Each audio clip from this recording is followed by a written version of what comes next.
Assalamualaikum warahmatullahi wabarakatuh. Alhamdulillahi wahda, wassalatu wassalamu ala rasulillahi sallallahu alaihi wa ala alihi wasallam. Sahabat Akademi Nur yang dimuliakan oleh Allah subhanahu wa ta'ala, alhamdulillah dengan izin Allah kita akan melanjutkan pembelajaran kita di pertemuan kali ini, yaitu tentang dua kalimat syahadat. Namun sebelum kita melanjutkan tema kita ini, tentunya kita sedikit mengulang dari apa yang sudah kita sampaikan di pertemuan awal, yaitu berkisar tentang rukun-rukun Islam atau yang kita kenal dengan pondasi-pondasi atau pokok-pokok ajaran Islam, yaitu ada 5: syahadat kita kepada Allah dan syahadat kita kepada Rasulullah Sallallahu Alaihi Wasallam. Ini pondasi yang pertama. Kemudian yang kedua, salat 5 waktu sehari semalam. Kemudian pondasi yang ketiga yaitu mengeluarkan zakat. Kemudian pondasi yang keempat yaitu puasa di bulan suci Ramadan. Dan pondasi yang kelima dialah haji ke Baitullah, dan itu bagi yang mampu sekali seumur hidup. Sekiranya kita semua sudah memahami dan menghafal apa pondasi-pondasi dan pokok-pokok ajaran Islam, sehingga yang inilah 5 poin inilah yang menjadi prioritas dan perhatian kita di sisi Allah Subhanahu wa ta'ala. Nah, di pertemuan kali ini kita akan melanjutkan dengan sebuah tema 2 kalimat syahadat yang akan mempertajam, memperjelas, yaitu rukun yang pertama dari pondasi-pondasi ajaran-ajaran Islam. Sahabat Akademi Nur yang kita muliakan, berbicara tentang 2 kalimat syahadat, tentunya akan bertanya-tanya kepada kita semua, apa itu 2 kalimat syahadat? 2 kalimat syahadat adalah 2 kalimat syahadat kita kepada Allah, yaitu dengan ucapan asyhadu alla ilaha illallah, dan syahadat kita kepada Rasulnya dengan ucapan wa asyhadu anna Muhammadan abduhu wa rasuluh. Jadi 2 kalimat syahadat adalah persaksian seorang hamba kepada Allah dan persaksian seorang hamba kepada nabinya Muhammad sallallahu alaihi wasallam, yang dengan ucapan asyhadu alla ilaha illallah wa asyhadu anna Muhammadan abduhu wa rasuluh. Sahabat Akademi Nur rahimani wa rahimakumullahu jami'an. Saat kita bersyahadat, mengikrarkan, meyakini 2 kalimat syahadat ini dengan lisan, namun itu tidak cukup, maka tentunya kita mengucapkan 2 kalimat syahadat ini diiringi dengan lisan kita, kemudian tasdik, yaitu membenarkan dan mengikrarkan dalam hati kita, kemudian wal amalu bil jawari ala muqtadahuma, yaitu mengamalkan seluruh konsekuensi dari syahadat kita kepada Allah dan syahadat kita kepada Rasulnya sallallahu alaihi wasallam. Apa itu syahadat kita kepada Allah dan apa itu syahadat kita kepada Rasulullah sallallahu alaihi wasallam? Maksudnya, maknanya, para ulama telah menjelaskan kepada kita semua bahwa makna dari syahadat kita, dari ucapan kita asyhadu alla ilaha illallah, yaitu aku bersaksi tidak ada sesembahan yang berhak diibadahi kecuali Allah. Jadi makna dari la ilaha illallah, dia adalah la ma'buda bihaqqin illallah, tidak ada sesembahan yang berhak diibadahi kecuali Allah. Itulah makna dari syahadat kita kepada Allah Azza wa Jal. Sedangkan makna syahadat kita kepada Rasulullah sallallahu alaihi wasallam, dia adalah at-tasdiqu al-jazim, yaitu mengikrarkan, meyakini di dalam hati kita dengan sebenar-benar pengikraran, kemudian kita ucapkan dengan lisan, kemudian kita amalkan dalam segala praktek kehidupan kita, dan kita mengatakan bahwa Nabi Muhammad itu adalah hamba Allah dan utusan Allah Azza wa Jalla ke seluruh manusia, baik itu manusia itu sendiri dan juga kalangan jin. Itulah makna dari syahadat kita kepada nabinya Muhammad sallallahu alaihi wasallam. Saudaraku, sahabat Akademi Nur yang kita muliakan, setelah kita memahami makna syahadat kita kepada Allah, setelah kita memahami syahadat kita kepada Rasulnya sallallahu alaihi wasallam, maka tidak cukup sampai di situ. Maka seorang mukmin juga dia harus mengetahui apa rukun dari syahadat kita kepada Allah. Apa itu rukun dari syahadat kita kepada nabinya Muhammad sallallahu alaihi wasallam. Karena itu penting, sebagaimana salat di sana ada rukun-rukunnya. Maka di sini juga syahadat kita kepada Allah dan syahadat kita kepada Rasulnya juga memiliki rukun-rukunnya. Nah, rukun syahadat kita kepada Allah Azza wa Jalla, para ulama menyebutkan di sana ada dua rukun.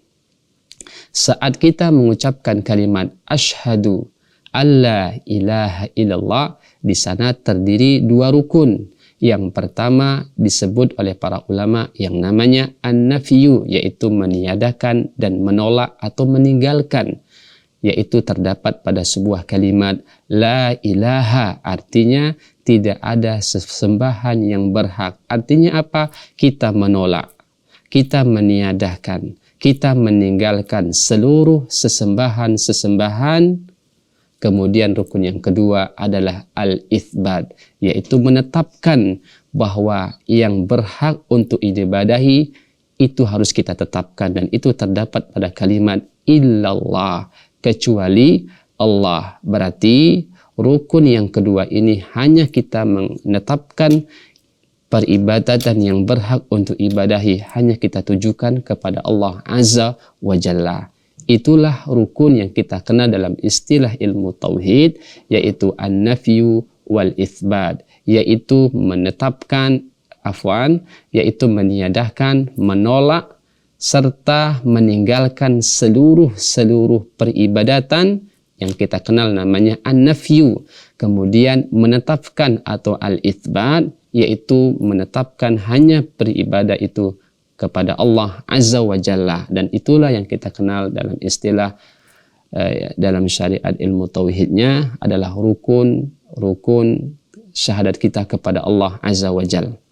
Kemudian rukun syahadat kita kepada Nabi kita Muhammad sallallahu alaihi wasallam, dan rukun syahadat kita kepada Nabi kita Muhammad sallallahu alaihi wasallam juga memiliki dua rukun, yaitu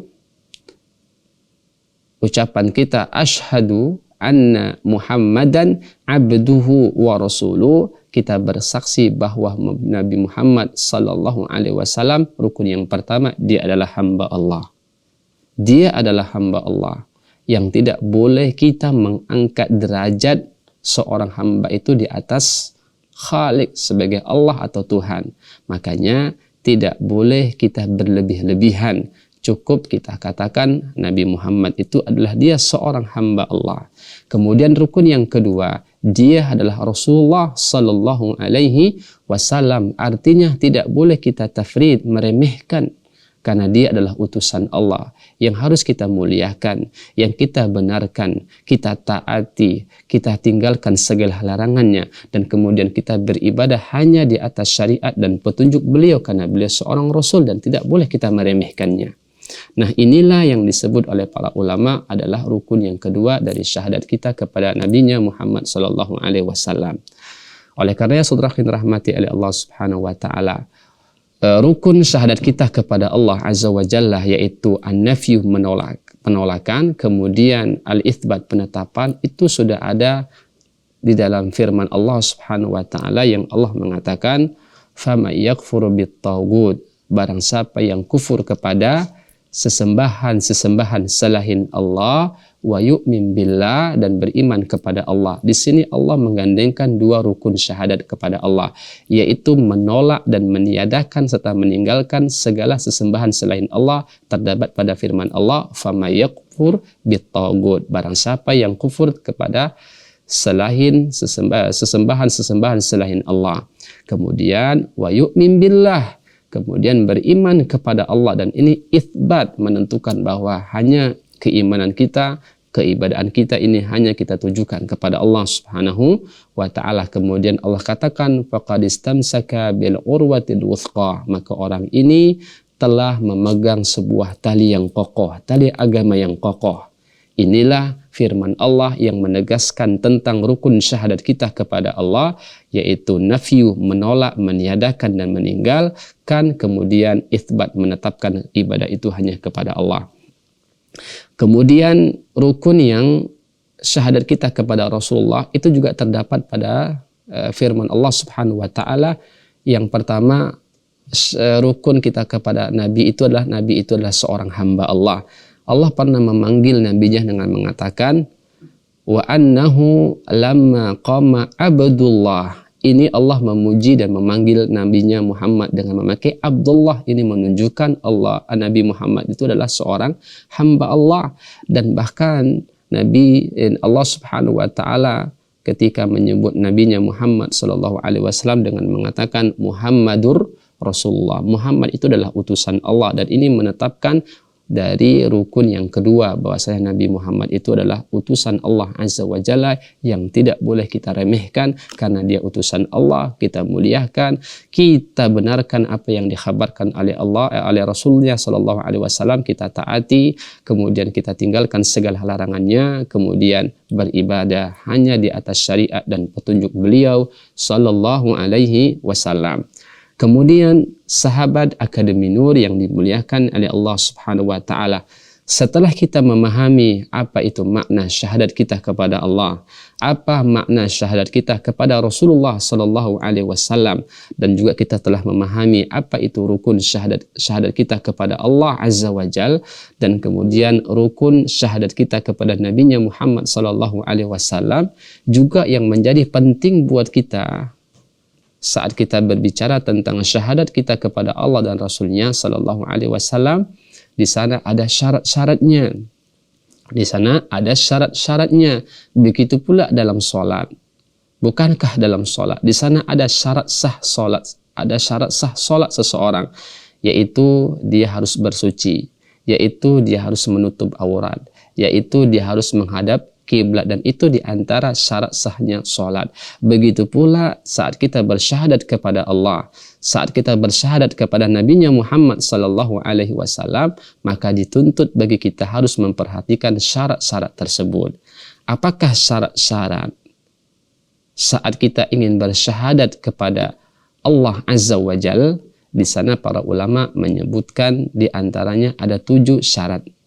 Yang pertama disebutkan oleh para ulama kita, di antara syarat syahadat kita kepada Allah yang pertama dia adalah al-ilmu, al-munafi lil jahli, yaitu berilmu kita dengan ilmu tersebut akan menolak dan menepis yang namanya kebodohan.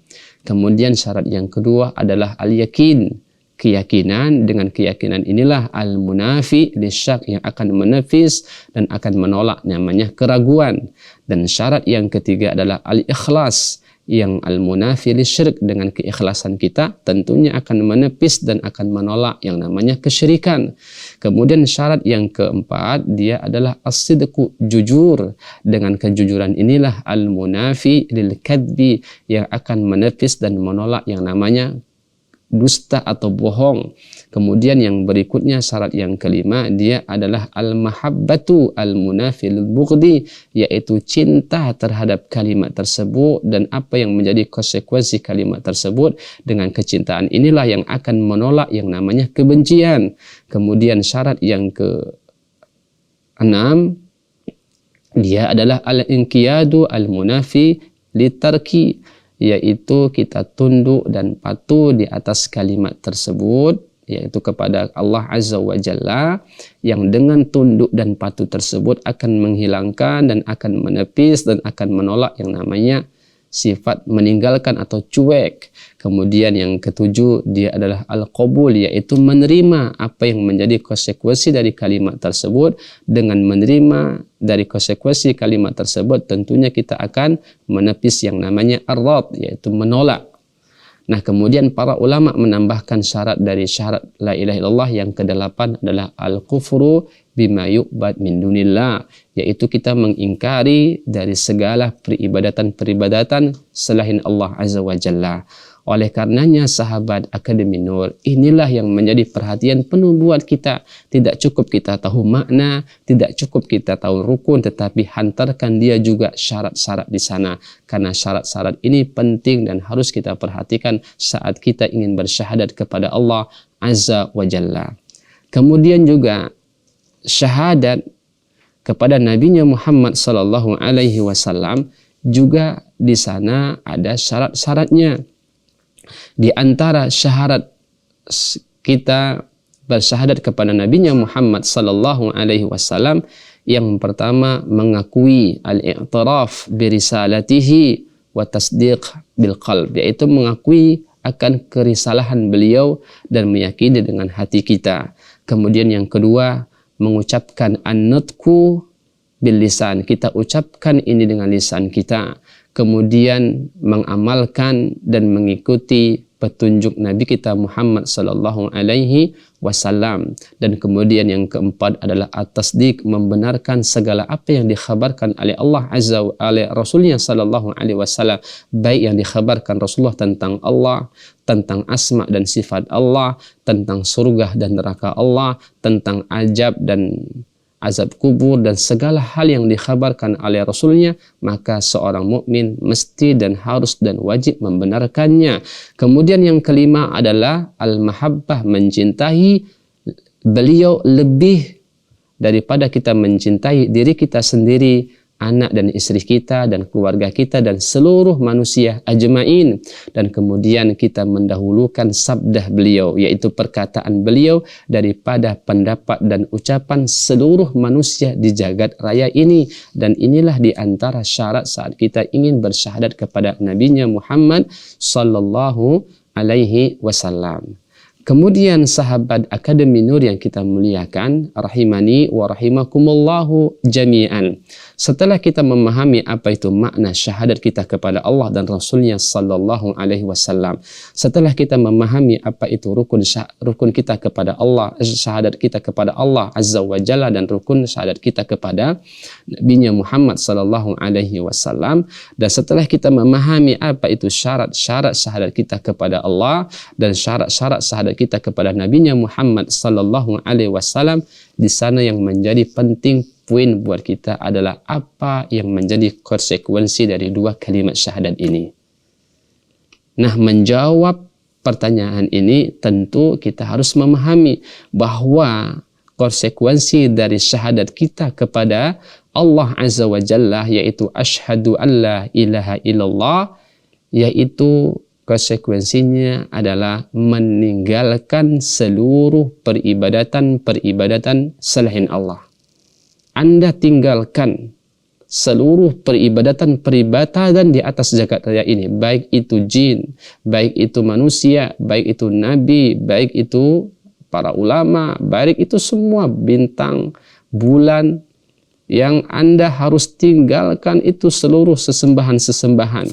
Kemudian tetapkan hanya beribadah itu cukup kepada Allah Azza wa Jalla.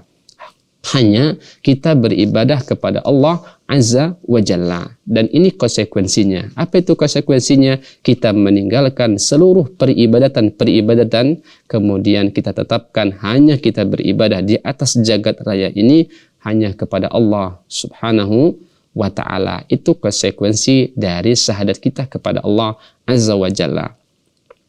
Sedangkan konsekuensi dari syahadat kita kepada Nabi Muhammad sallallahu alaihi wasallam, yang pertama kita harus membenarkan apa yang dikhabarkan oleh Nabi Muhammad sallallahu alaihi wasallam.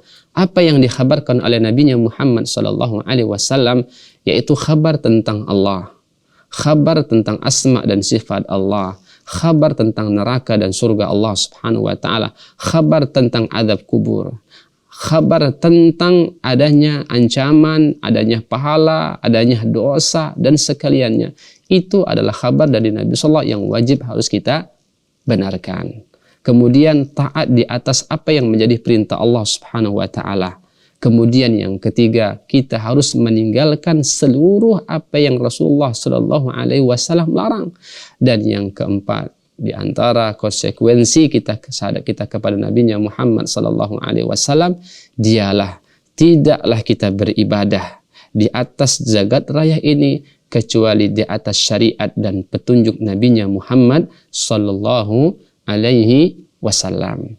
Nah, oleh karenanya saudara yang dirahmati oleh Allah Subhanahu wa taala, bagaimana kita dikatakan sudah mengaplikasikan dari syahadat ini kepada Allah dan Rasulnya sallallahu alaihi wasallam?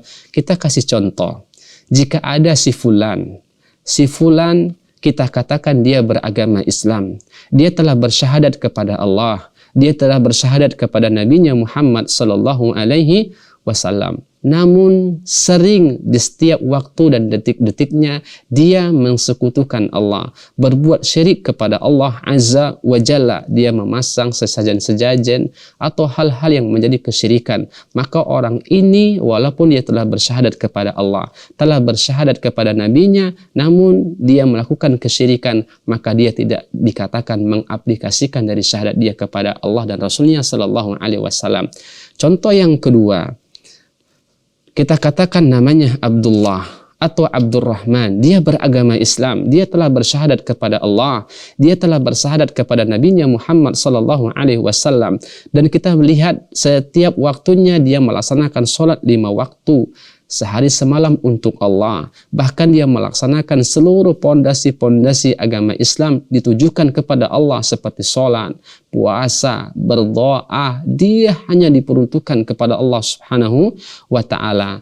Maka kita katakan, dan seluruh ibadah-ibadah yang dia lakukan itu di atas petunjuk dan syariat Nabi Muhammad sallallahu alaihi wasallam, maka kita katakan si Abdullah atau si Abdurrahman ini sudah mengaplikasikan dari nilai-nilai syahadat dia kepada Allah dan Rasulnya sallallahu alaihi wasallam. Oleh karenanya sahabat Akademi Nur yang kita muliakan, di ujung pertemuan kita ini maka kita akan ambil sebuah kesimpulan.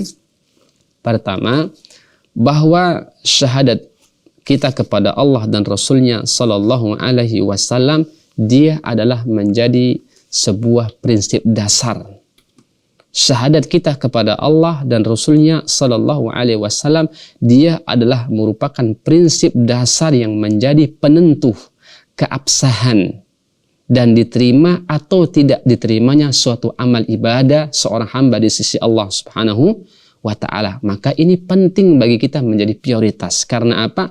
Syahadat kita kepada Allah, syahadat kita kepada Rasulnya sallallahu alaihi wasallam, dia menjadi prinsip dasar yang menjadi penentu keabsahan dan diterima atau ditolak dan tidak diterimanya amal ibadah seorang hamba di sisi Allah Subhanahu wa ta'ala.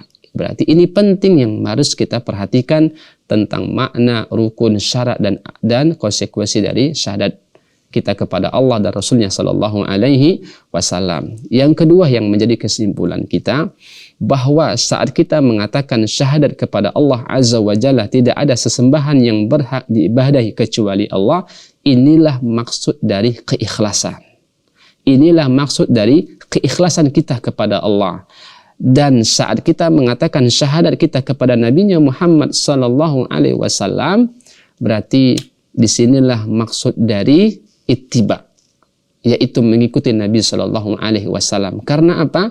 Karena amal ibadah seseorang harus diikuti 2 unsur ini, yaitu dia harus ikhlas dalam melaksanakan ibadah itu kepada Allah, dan kemudian tidaklah dia melaksanakan ibadah tersebut kecuali di atas petunjuk dan metode dan syariat yang dibawa oleh Nabi Muhammad sallallahu alaihi wasallam. Oleh karenanya sekali lagi penting bagi kita untuk memahami yang namanya syahadat kita kepada Allah dan syahadat kita kepada Rasulullah sallallahu alaihi wasallam. Sekali lagi sebagai catatan di penghujung pertemuan kita hari ini, tidak cukup dengan ucapan lisan.